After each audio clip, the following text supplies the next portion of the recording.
Bonsoir, nos fidèles téléspectateurs de ce magazine Kinshasa na biso, ils sont toujours présents pour nous informer sur côté de la réalité à Kinshasa.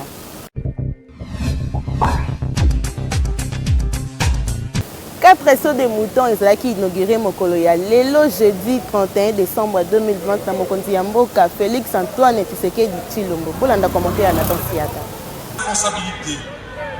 Contrairement à Oyo, ils annoncé dans rapport technique il y a office de voirie et drainage OVD et office de route. Ils qui présenté dans chef de l'État Félix Antoine Tshisekedi Tshilombo Mokoloya le 18 décembre et l'équipe n'a parlé de la nation. 4 sortes moutons kakande qui mis en circulation Mokoloya Lelo jeudi 31 décembre 2020. Na occasion yango président de la République Félix Antoine Tshisekedi Tshilombo a fongola ki 4 sortes moutons sur 7 na kati ya ville province ya Kinshasa. Ezali bongo ouvrage ya pompage, ya sosimat, ya place Mandela, pe ya des bonhommes. Na oyo etali 5e saut de mouton ya Mokali place Pascal, population quinoise en général pe district ya Tchangu et Sengeliba patiente mokie po misala et silina noté.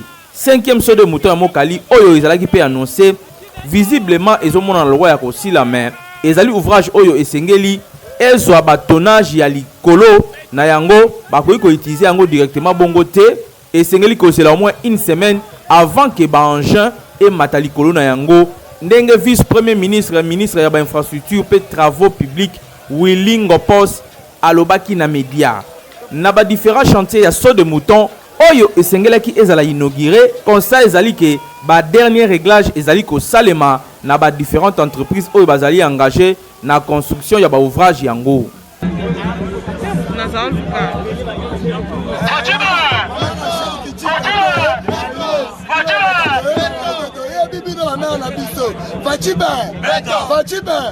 alobi bandoki oyo balingaki kobebisa misala ya chef de l'État mpo na RDC basuki misi na bango eteli bazonga Rwanda na bango na basi na bango sentiment nanga ezali ide ya banguna oyo bakanisaki ke baso de mouton ya chef de l'État ekotikala kaka chantier nzoka nde bamikosaki lelo yango so de mouton président de la République aye kosala inauguration nango. Cela veut dire que nyonso ekomi opérationnel naza na sentiment mpo makanisi na bango eke à côté faci aza béton faci aza progrès faci aza pic rouge.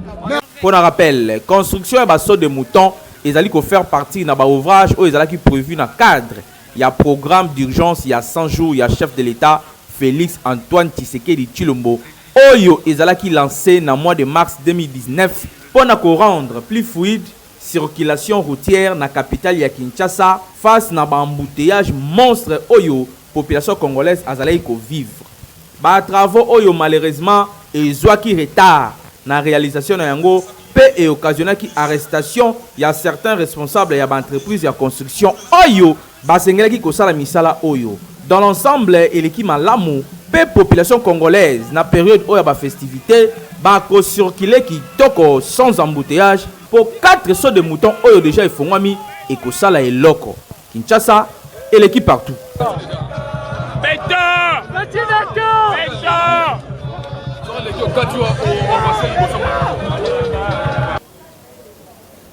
Remise et reprise ya bureau ya Janine Mabunda na bureau d'âge o ebandaki kozala toujours reporté et salamaki mokolo ya lobby mercredi 30 décembre 2020 na Assemblée nationale na conduite ya doyen Mboso Nkodi ya Mpoanga.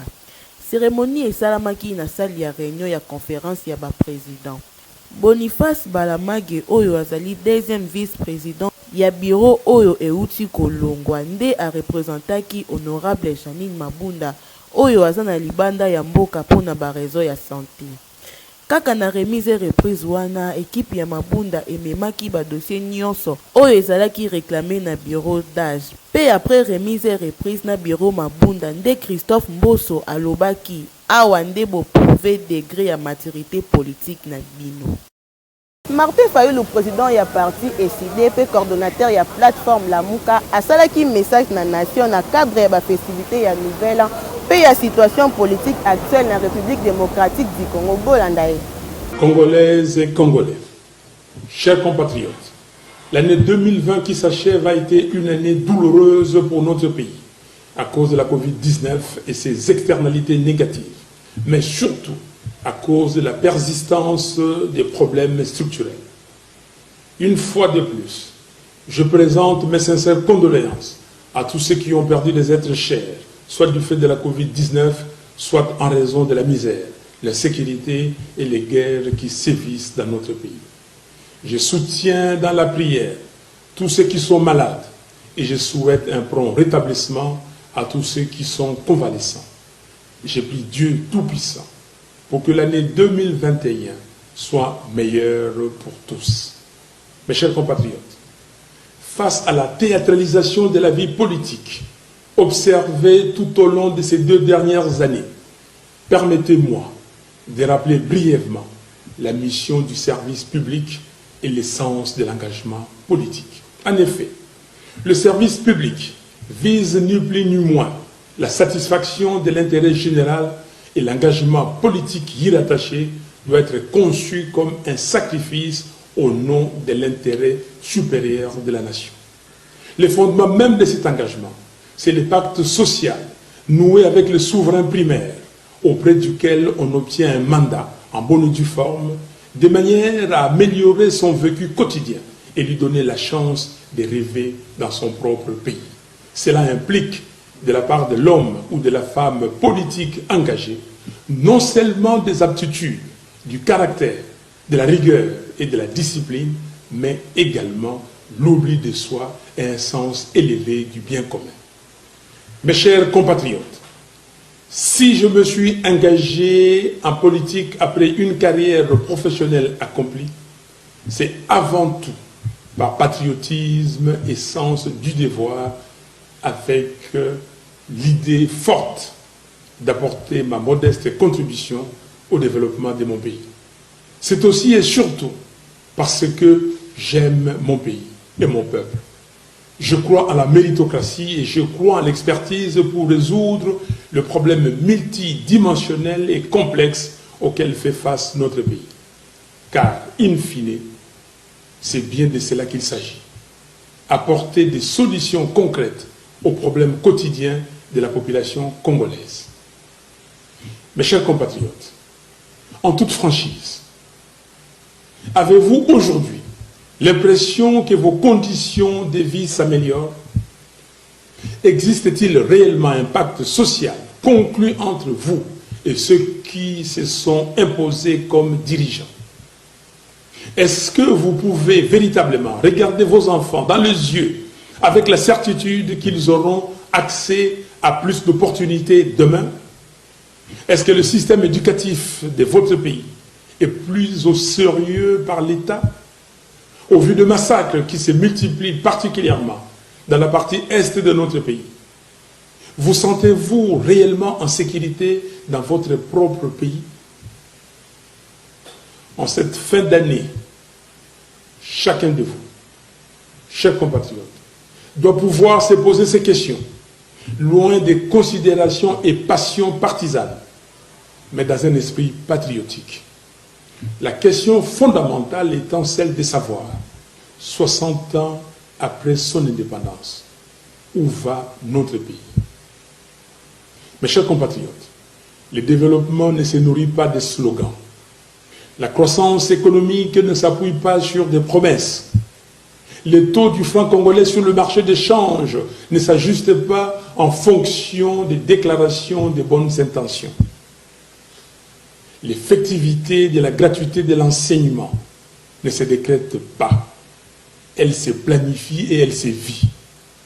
La lutte contre la corruption n'est pas la mise aux arrêts de manière théâtrale de quelques individus pour jouer sur la perception. En somme, la bonne gouvernance est une affaire de substance. Car on ne bâtit pas une nation forte sur le mensonge et du superficiel. Si l'on se réfère purement aux chiffres et que l'on se base sur les données empiriques, la situation de notre pays s'est encore considérablement dégradée durant les 2 dernières années.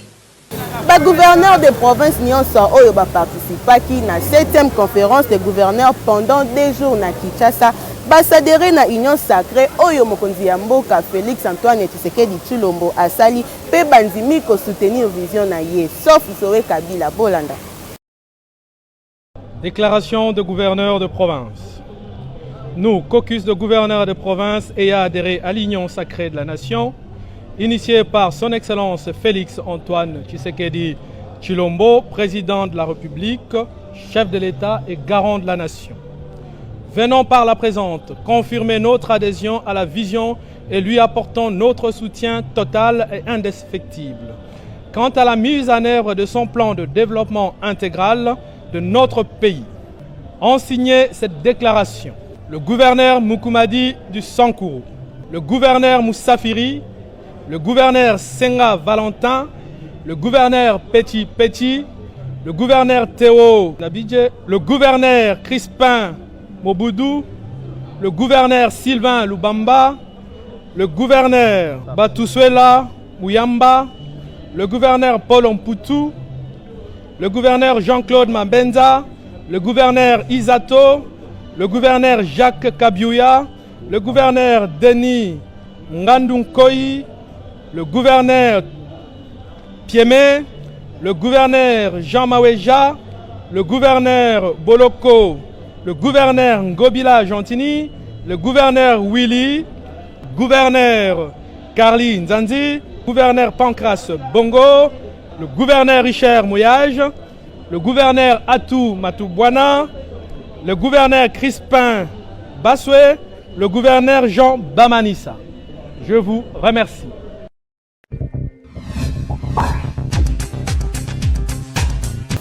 Coaching na lingala isa programme ya sika oyo pona kosunga mpinyo so pona koyeba kosala business pe développement personnel pona kolanda yango bo s'abonner gratuitement na chaîne YouTube Dimu Kendile Coach. Bien développer les idées, c'est quoi? Nous avons besoin à ce que quand tu as une idée originale ou quand tu as une idée que tu estimes porteuse, que cette idée-là soit réellement bien développée. Le problème c'est quoi? Le problème est dans mon kilio, le problème est dans n'engeto vivaka. Batebele azaki na idée moko malamu, ayebi ko chango en place te. Ayebi ko implémenter ngote. Ayebi ko chango mbala mona ba action te. Quelque temps après, amona mutu moko boyo azali na rapidité d'implémentation à mettre en sur pied au semi mutu mbala mona lobi. Oh, mais idée ngam na zalaki nango. Effectivement, attitude, il y a des grands entrepreneurs, topé, il y a batu oyo, basalaka business pour gagner, basalaka na rapidité, il y a ko tcha en place ba idée. Or, pour tcha en place ba idée, ils ont des éléments oyo, il faut au kokisa, au tala, au sangisa. Ce sont ces éléments-là, 5 éléments wana, neto ko tala lelo, comment est-ce que au sangisa yango pour au tcha en place idée moko topé au développer idée na yo zana no brut idée na yo zana no original au développer yango au tchango na mokili et comment peso forme, tout ça dans l'objectif de réussir, de faire mieux que les autres et de gagner dans le business. C'était Jimmy Mukendi, le coach, votre frère, juste pour vous booster et vous motiver. À plus.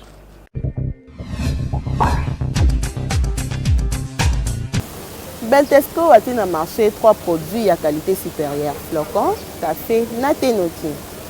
Beltesco musungi ya mboka frappe encore kaka ndenge amesana kosalela bino ba produit ya qualité supérieure. Bientôt bozozwa 3 produits oyo na kombo ya Noki, c'est-à-dire mbangu rapide oyo peto loranki kongo swalou tunanga nini yango ndeko 3 en 1 flocon oyo ezali déjà na miliki pe sucre. Donc yo okotia kaka mai ya moto au mélanger pe au lieu eza na goût ya danger, eza na minéraux, protéines, calcium pe fibre alimentaire. Okanisi esili te lisusu 3 années ya café yepe aza déjà na café, sucre pe crème, somo ya suka te noki 3 années oyo tobengaka na Kinshasa awa ti yepe lisusu ndenge moko déjà aza na te sucre pe crème. Okosala yango ndenge nini? Zwa explication. O déverser yango na tasse na yo café pe sachet na biso oyo eza sachet ya 20 grammes. O déverser yango pe na kati ya tasse na yo noki flocon pe eza noki flocon 3 en 1. Na 3 en 1 oyo tozoloba 3 en 1 eza nini? Na kati ya sachet oyo ya 90 grammes toza na flocon, toza na miliki pe toza na sukali.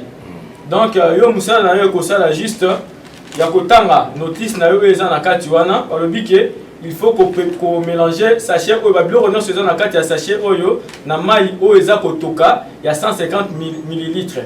Et puis obandi ko bouger mélange na yo wana pendant au moins 3 minutes ti mélange nyonso ekokoma makasi et puis olie yango. En tout cas, Betesco, vraiment mon soumis mboka, mon côté na terrain, Kinshasa, et l'équipe partout.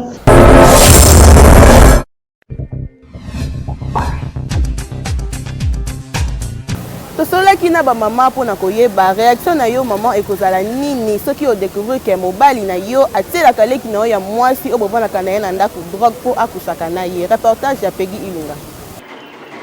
Eza na mibali mingi bazalaka na comportement mabe soki azovivre na yaya ekeleki ya mwasi pe aye kovanda na bango okomona mobali akomi kosalaka baje mabe akozwa drogue atieli leki ya mwasi na ye soki mwasi na ye abimi po ye akushe leki ya mwasi na ye. Toyebaka te makambo ya boye eza sorcellerie to eza kaka kimotema mabe oyo bandeko mibali misusu bakoma nango. Tokitaki na terrain kotuna na ba maman soki oye ko découvrir ke mobali na yo adrogaka leki na yo soki yo bimi po akushe ye okosala nini? Leki nanga lingi ete yende mtu asala na mabe. Ko soki drogue wana leki nanga kufi. Sike ya kabola ngape na leki nanga. Simba te mobala bongo soki na découvrir na ko bongo po azali ndoki. Mpo nanga na bomoka. Ba mbala kalanda azala. Leki akala to mama to papa akala azala ati. OK. Mobala azala donc qui fait et connaissance moko to sombi na mbongo. Leki asa makila oyanga bakati do sapinanga bakati ya ye makila moko. E bongo mobali ngane makila moko ti. Okobima na leki ya mwasi no pwani. Bandumbu basala bamwe bele maka soko tondaka no ngati. Bimata libanda na yoke ko lingi bo esala bien. Mais na famille nanga ko kota te poso zo da ngai. Wana libanda na ko limbisa yo. O camarade on ndeko na limbisa oti. Conseil na koloba na mibalo basala ka biloko bongo botika ko sala eloko na eza mabe. Neti nga mwasi na ko bima na leki na ote mobali. Na mwana ka mwana na to leki na ngapi. Na ko sala yango te botika ko sala ba biloko bo sala ka parce que eza na ngo bien teleki ya mwasi no azapele ki na yo. Botika ko kota ba mabe na ba famille pamba eza na sens moko te pona nga. Ça na ezali mobali na ko boma ye. Po ngai mwasi na ndako tonda nga te poti la leki na nga. Na roboma mobali wana na roboma ye po aza mobali mabe ayo détruire famille na biso a mobali mabe ezalaka te ke libanda oya ngaleki mopanze ya ngai soko bomi biso na famille obomi biso oya eza koboma conseil na opesa baba tika eloko oyo baosala bapesa faya batu oyo obebisi faya batu obebisi libota balinga mobali akala azalaka leki akala azalaka te non esilika papa parce que asali lomo ezalati wana asali déjà bondoki ya bondoki vraiment na mbala moko wana no silika nako tikele vote ndako ngana ndeko na toke so na découvrir bon no kangsai asala nango libanda na ndeko na ngana no kangsai l'état vraiment que se charger na ye eza mabe batika eza mabe soki alingi kozwa basi na mosusu en dehors nakosimbali oyo yanga te ezala te ute bokoko ute na bible ekoma mabongo eza viole d'abord nana asali na viole nani mpo atielaka ndeko na nga drogue mpo ye abima na ndeko na nga eza déjà viole eza mabe conseil na baoyo basalango batika babanga nzambe l'état pas azali. Bon, pour nanga likambango premièrement et au salanga en passe. Mais deuxièmement, on a otala que akushaka ye na voie normale te akushaka ye sous drogue et que ça langa li sous passe parce que ça ndeko na ngai. Hein, ce que ça qui a pamba donc et que déranger ngaf mama makasi ya makasi. Pour otala que leki nanga ndeni mobile nanga zo coucher leki nanga zo le belo côté. Mais tellement que ça sous drogue on a ndé na koyeba za ba précaution mususu. Ngai na kofanisa mbai nanga premièrement na kosoana mbai nanga. Na kolinga pa mbai nanga comprendre que ngai ya leki si na découvrir que akushaka leki nanga. Deuxièmement na kosala na kozwa leki nanga na kozongisa ye na maboko ya parent nanga pona kokabola ye na mobali nanga bazala su pembeni te. Na mbai nanga nde fona fandisa ye fona luka basala nzambe bakota pa mobali nanga basolola na ye bayeba pourquoi mobali nanga abumana leki nanga parce que ça va vraiment normal te so moni oza mobali na ndako dès que mobali ana komo bimana ba leki ya yo ezala normal te ezala diabolique il faut que dinga koyeba source ya likambo wana euti wapi na kobema na parquet parce que mobali tozana mobali aza nga tozana bana dès que na mobali ana na parquet ils a bien détruit déjà bana donc na koluka to traiter yango na basala nzambe balo babimaka na baleki ya basi na bango en tout cas batika parce que moi soyo balaki olingaki ye na ba catégorie nyonso oyo azali et puis na moment nyonso kolinga okuche moi na ozala kaka disponible akomi pesa okokouche ye nini oyo ke luka so epa ya leki wana eza en tout cas ça ta côté la qui est de la papa batika oyo nyonso akoluka azwa yango epa ya mwasi oyo ya bali soka moni ke mwasi ya bali akoka ye lisusu te akeluka hier et non na kata famille moko wana po ani kotia trouble na famille ya batu la papa en tout cas botika biloko wana ememakele moko te na vie. Bandeko mibali botika comportement oyo bokoma nango po leki ya mwasi aza kaka lokola leki na yo pe aza belle sœur na yo soki omonaki ke il faut vivre na leki il fallait pas olinga yaya pe makambo ya boye yango etaka trouble na ba famille ya batu po yaya akoyeba teke yo odrogaka leki na ye akoyeba kaka ke eza ba jeune na bino mibale pe leki akozala lisusu na respect ya yo beau-frère na ye te. Donc bandeko mibali botika système ya kolia soso kolia na ba maki Kinshasa eleki partout.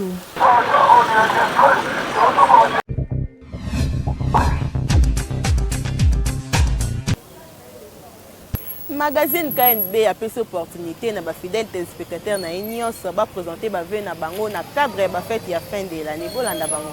Na pesi mbote na famille nanga mobimba famille di Kento c'est donc na bana na ngai quoi ma femme ma famille na pesi mbote na bandeko na ngai nyonso na pesi mbote na FBI na Mbinza na pesi mbote na papa nanga papa Anto ma famille na pesi mbote na bato nyonso balinga ngai na pesi mbote na chef nanga Manzaka Malion na pesi mbote na père na ngai moko papa Leki Boazi Songa Mbeli maître Fender toujours dans l'ensemble judo club Ngaliema tous les salles à boxe na Mbinza na pesi bambote belé fort donc ngai en personne quoi chanteur di Kentos ya vrai yango wana ouais premièrement na kumsi nzambe ndenga bandaki na biso depuis janvier ti na ndenge to komi lelo bon na ko préférer ko souhaiter ba mère ve na ngana d'abord à ma famille madame nanga Peggy bana société nangai et en plus ma camarade nangai Sakaroni international Gino Pembele Kitenge Ndao Luzolo après si bango ba meilleur vœu na surtout pesa ba meilleur vœu nanga la famille nangai na mwana nangai Pregava Inembe na pesi pe na papa bango Chese Inembe na pesi batu nyonso na ba petite sœur nangai grande sœur nangai Joyce Noëlla Bénédicte Nata Kevin Yasmine Dalia Hélène na pesi batu nyonso ba yebi ngai mbote ba meilleur vœu belé quoi papa nanga mbote papa Farial na pesi maman Tete Liaou na pesi ba mbote ba meilleur vœu ka belé quoi na batu pe ba yebi ngai ba classe na biso na pesi on est là mbobo mbote na pesi famille mbobo nyonso famille nganga ba meilleur vœu quoi belé ka me vœu le meilleur na cordon ngai ozali bongo mafkala la nga yengaki mafkala la me vœu nanga me vœu le meilleur nanga na Peggy Ilunga mwana gouverneur Ngobila na pesi ba le vœu le meilleur élever le meilleur na ba grande sœur nanga Adjou, Lily, Dédé, Gates, lever le meilleur nanga la maman nanga on a bien Anna. Elle s'appelle Anna Bankounié. Lever le meilleur nanga na bango, lever le meilleur nanga na papi Kitambala. C'est mon ami à moi, me veut le meilleur. Na batu nanga nyoso balinganga. À mes pères spirituels, les abbés, le père Bino nyoso, je vous aime tellement. Na pesi bino veut le meilleur na banananga. Pour na boss Jimmy Mukendi, veut le meilleur na yepe na Nantasiata, Graciana. Et j'ai oublié les noms. Et puis, Ezaka, na bango nyonso en tout cas, na pesi bino nyonso meilleur vœu, année malamu, bozala malamu, donc plein de succès à vous, na KNB. Bon, il y a un peu na bandi d'abord, na mon mentor politique, l'incontournable Jean-Marc Kabunda Kaboun. On a le bien, Azali représentant Bala Etienne Tshisekedi, na maman Tina Kaboun, maman Christine. Joyeux anniversaire na famille nangai mobimba famille Mbokila ndeka na lo babé fondation Mbokila Tracy Mbokila Tresiana Mbokila Tresaï Mbokila et Tresiane Mbokila maman nde tozo e bango nyos na madame na pesi bino joyeux anniversaire et bonne fête meilleur vœu na bino. Vraiment je dis un grand merci et meilleur vœu na collectif parlementaire debout, meilleur vœu na Jimmy Mukendi levé na suspect bien tongo ya parler. Vraiment merci na yo mogope. Peggy Lunga, le caméraman le plus célèbre, chasseur du monde, avec un caméraman à opposition, le locomi caméraman à pouvoir, joyeux anniversaire, meilleur venayo, vraiment, et meilleur venayo, Massalangaya, on a la confiance du chef, Héritier Lukoji, la confiance du chef, l'homme du chef, meilleur venayo, Graciananda, Kalabosa, Notepo, quand il a parlé, Anna parlé, Nangaï, Bino, tout na régie, place Bozali, na Pesibino. Meilleur vœu Nzamba Bomba Bino parce que 2021 ils allaient année de travail. Meilleur vœu reçu qui s'est raté na Père Noël, Tobenge Pachi Père Noël, Joseph Kabila ce soit bonne année. Aosam des actes, ce soit bonne année, Mabunda Netrobe à des scènes politiques. Bossana parce que Yemogo l'incontournable, Otobenga Mtatele Misamo in a parlement. Na bandel sous meilleur vœu à toi Jean-Marc Kaboun. Meilleur vœu à toi le capitaine de l'équipe Augustin Kabouya Boulatoulou. Meilleur vœu na yo. Les amis de Jean-Marc Kaboun, équipe nationale cercle des sénateurs debout. Meilleur vœu na Bino Nyonso. Meilleur vœu na mon père Etienne Bokila. Père double meilleur vœu à toi. Meilleur vœu na papa Faustin. Meilleur vœu na Bino Nyonso Bolingaka international trésor Bokila. Maman Julie Anganza, maître Dona évangile selon Motona Mototour de contrôle. Meilleur vœu na Bino Nyonso vraiment Lingomba IDPS parlementaire debout basiste Nyonso. Na pesi Bino meilleur vœu. Grand merci pour la confiance et la fidélité. On vous continue toujours à payer sa vie sur le magazine qui fait ça la vie. Comme beaucoup de ceux qui vous séparent qui n'est un gros remercier l'équipe rédactionnelle Mobimba ya KNB. Nathan Siata azalaki na sima ya caméra pe na réalisation. Na coordination azalaki na Yemoko Jimmy Mukendi. Kaka ndenge tumesana ko Sabino bobo sana kate ko s'abonner massivement na chaîne YouTube qui fait ça la vie. Pour qui ça oyo. Et l'équipe partout.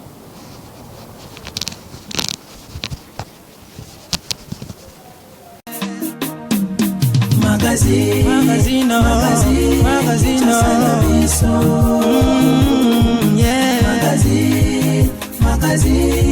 Kinshasa na biso, réalité ya banaki, réalité ya banaki, réalité ya banakino.